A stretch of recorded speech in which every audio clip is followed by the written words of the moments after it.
guys, oh.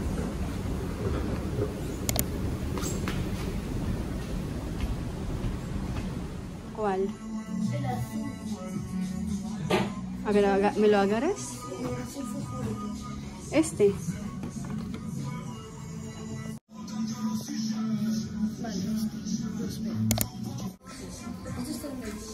Ese es 36.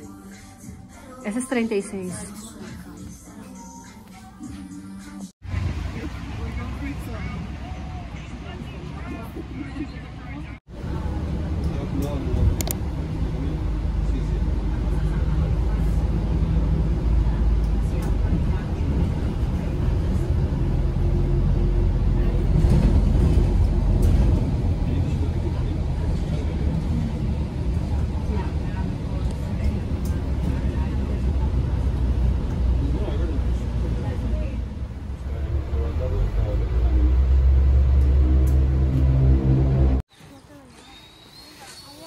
Adiós.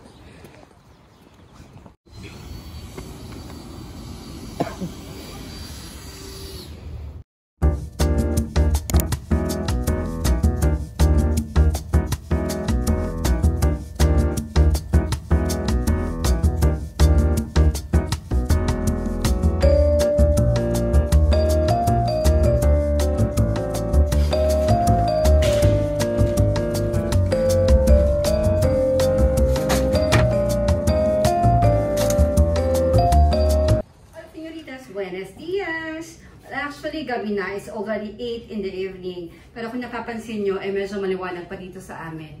Nung Sunday kasi is nag-change ng oras. 1 hour ahead, I think.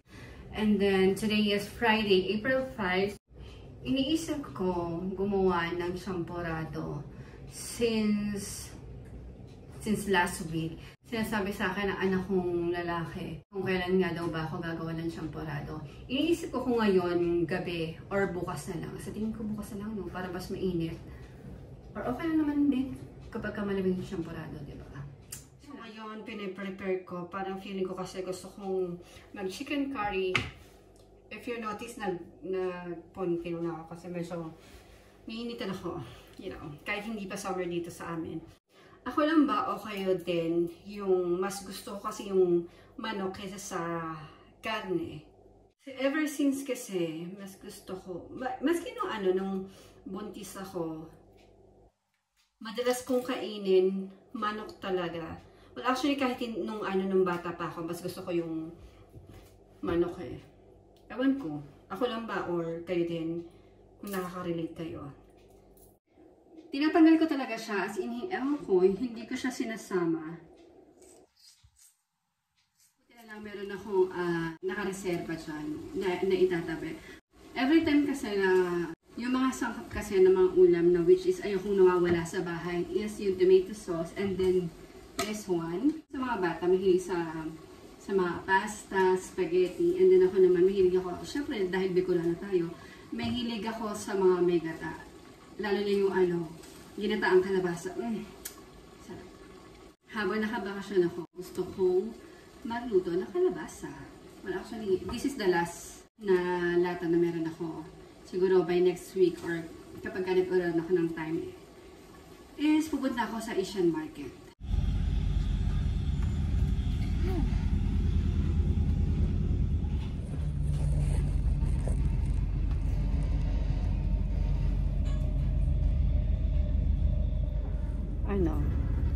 Manok tsaka karne. Ako nagluto.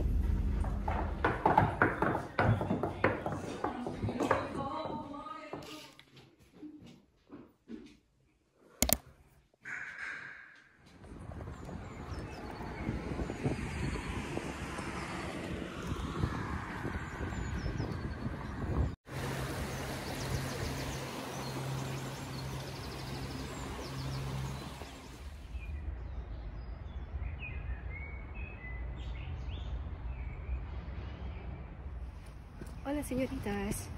So today is April 10 and katatapos lang ng aking work, so this is my second day of work after a long vacation. Uy, char!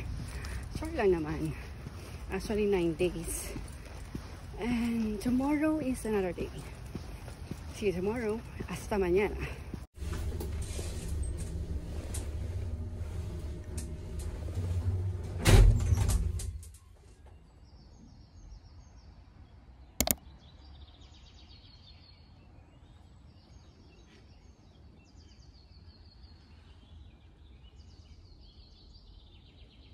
I already prepared the sinangag before I leave. And then, here's the other one kung ayaw nila ng sinangag. And syempre, hindi mo kawala ang itlog sa umaga. Of course. Mas gusto kasi nila yung hindi masyadong luto, yung yema. So that's it. And here's your plate. And the view.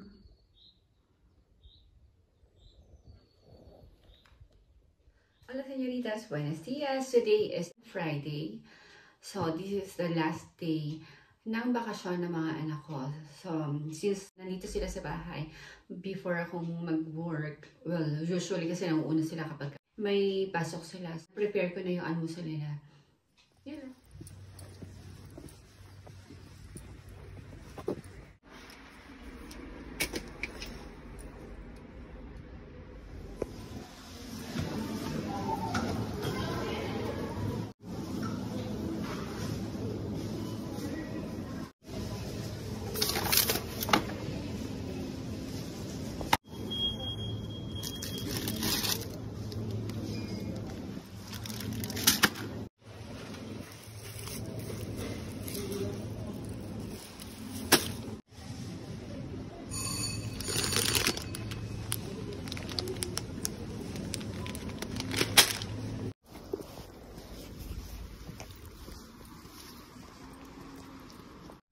Good afternoon guys! So today is April 12. Kung nagkamali ako kanina umaga ng pagkakasabi ng date, sorry naman. And it's already 7:25 in the evening, pero pansin nyo, napaka liwanag pa rin ng ating kapaligiran. Pinag-iisipan ko kasi kahapon kung gagawa ako ng chicken tocino since nakakita nga ako ng chicken fillet dyan sa may freezer namin. So kakatapos ko lang tong ginawa. Ano ba nilagay ko dito? Pineapple juice, soy sauce, bawang, paminta, sukal, and yung paminta. Huy, paminta, char. So, imamarinate ko siya ng 3 days. Diba? 3 days. Pero, just the process naman kung magiging masarap. Well, actually, first time kong gumawa ng chicken tocino. Ang mahilig kasing gumawa ng tocino sa amin dalawa ng mister ko, siya. Kapag kami time. Pero ako kasi, parang feeling ko nag-crave ako ng chicken tocino.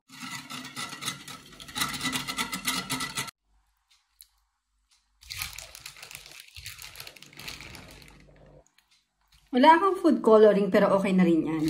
So, ayan na po ang ating chicken tocino. Pero ibababad ko pa ito ng 3 days ha.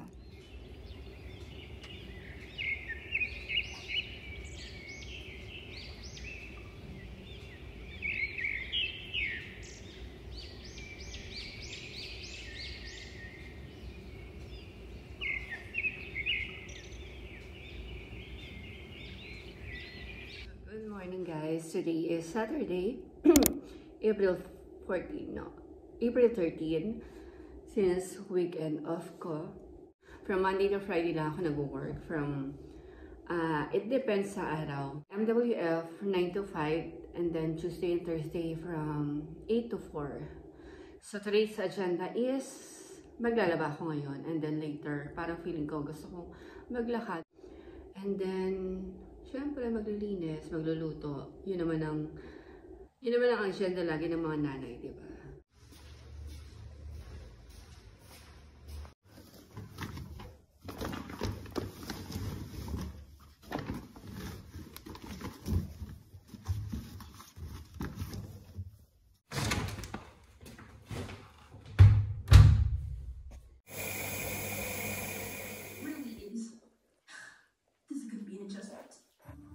Okay, Clem, first house on the list. Maybe you were sweet with that really tall girl.